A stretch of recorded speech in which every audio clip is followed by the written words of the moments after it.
Ukraine और रूस के बीच जारी युद्ध को 3 साल से अधिक समय हो चुका है, लेकिन 1 जून 2025 को जो हुआ उसने इस युद्ध की दिशा और धार दोनों को एक बड़ा झटका दे दिया है। जहां पहली बार यूक्रेन ने रूस के भीतर 4000 किलोमीटर तक घुसकर एक ऐसा हमला किया है जिसे यूक्रेन की ओर से अब तक का सबसे साहसिक और संगठित ऑपरेशन माना जा रहा है। वहीं इस हमले को ऑपरेशन स्पाइडर वेब का नाम दिया गया है। ऐसे में यूक्रेन द्वारा रूस पर किए गए इस जोरदार प्रहार से ये सवाल उठ रहा है कि आखिर यूक्रेन ने कैसे इस हमले को अंजाम दिया और रूस के एयर डिफेंस सिस्टम कैसे यूक्रेन के प्रहार को रोकने में असफल रहे।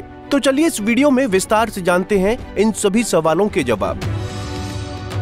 दरअसल इस हमले को अंजाम देने के पीछे यूक्रेन की सुरक्षा सेवा SBU का हाथ बताया जा रहा है। मिली जानकारी के अनुसार 18 महीने की खामोश तैयारी के साथ किया हमला। यूक्रेन की सुरक्षा सेवा यानी SBU ने इस हमले की योजना पर पिछले 1.5 साल से काम किया था। इस ऑपरेशन की खास बात ये रही कि इसकी तैयारी बेहद खुफिया और सुनियोजित तरीके से की गई। रिपोर्ट्स के अनुसार यूक्रेन ने FPV यानी फर्स्ट पर्सन व्यू ड्रोन्स को तस्करी कर रूस के भीतर पहुंचाया, जिसके बाद इन ड्रोन्स को ट्रकों पर लदे विशेष लकड़ी के केबिनों में छिपा कर रखा गया था। इन केबिनों की छत रिमोट कंट्रोल से संचालित की जाती थी, जिससे जरूरत पड़ने पर इन्हें खोला जा सके। बता दें कि हमले के दिन इन ट्रकों को निर्धारित लोकेशन तक पहुंचाया गया और तय समय पर कंटेनरों की छत खोली गई। इसके बाद ड्रोन हवा में उड़े और सीधे रूस के अत्यंत संवेदनशील सैन्य ठिकानों को निशाना बनाया गया। वहीं जो दृश्य सामने आए उनमें साफ देखा जा सकता है कि कैसे ट्रकों की छतों से ड्रोन निकलते हैं और रूस के एयरबेस पर हमला बोलते हैं। वहीं यूक्रेन की सुरक्षा सेवा यानी SBU द्वारा अंजाम दिए गए इस हमले में रूस के 4 प्रमुख एयरबेस को निशाना बनाया गया, जिनमें मॉस्को के निकट स्थित इवानोवा और रियाजान, साइबेरिया का इर्कुत्स्क और उत्तरी क्षेत्र मुरमांस्क शामिल हैं।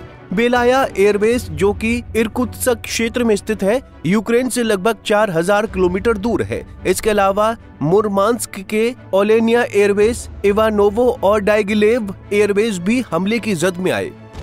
ऐसे में रूस के एयरबेस तक ड्रोन का पहुंचना और हमला करना रूस के लिए चौंकाने वाली घटना साबित हुई है, क्योंकि यह साइबेरिया में हुआ यूक्रेन का पहला हमला था। वहीं इस पूरे घटनाक्रम को लेकर यूक्रेन का दावा है कि रूस के हाईटेक बॉम्बर्स तबाह, अरबों डॉलर का नुकसान। इस हमले में रूस के करीब 40 सैन्य विमानों को नष्ट या गंभीर रूप से क्षतिग्रस्त कर दिया गया है।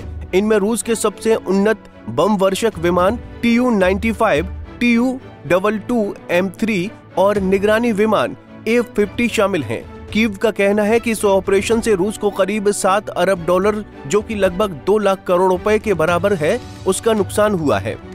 ऐसे में अब सबसे बड़ा सवाल ये उठता है कि आखिर इतने बड़े हमले की रूस को भनक कैसे नहीं लगी। तो इस हमले की सबसे खास बात ये रही कि रूस को कैसे नहीं लगी खबर।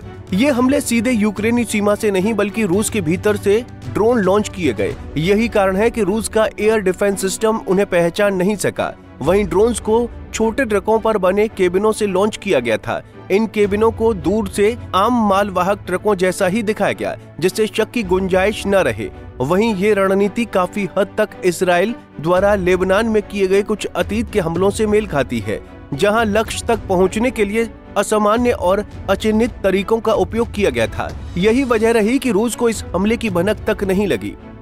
गौरतलब है कि ये हमला ऐसे समय में हुआ है जब रूस और यूक्रेन के अधिकारी इस्तांबुल में युद्ध विराम को लेकर बैठक करने वाले हैं।